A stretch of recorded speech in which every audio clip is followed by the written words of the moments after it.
नमस्कार मंडळी, हे मार्गशीर्ष महिन्यातल्या पहिल्या गुरुवारचा उपवास आहे. तर जरासं लवकर उठले होते आज, लवकरच जास्त करून, आणि थंडी आहे ना म्हणून अंधार जास्त वेळ राहतो आहे. तर मग घरातलं सगळं काम करून घेतलं आणि मस्त फ्रेश झाली, आंघोळ केली, मग पूजाची तयारी केली होते.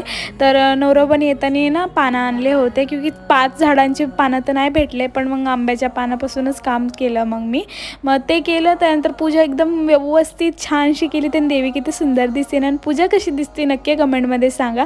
त्याच्यानंतर पूजा झाल्यानंतर मग जिमला गेले होते ना, आज एकदम तगडी जिम केली, क्योंकि यार बॉडी पेन होतं आहे अजून पण ठीक आहे, जाऊन द्या. आणि मग घरी आल्यानंतर खिचडी केली होते, ते खाल्ले. आणि आज पहिल्यांदा मी लाडू बनवलेत, काय माहिती कसे झालेत, आता रात्रीच कळतील ते खाल्ल्यानंतर ना.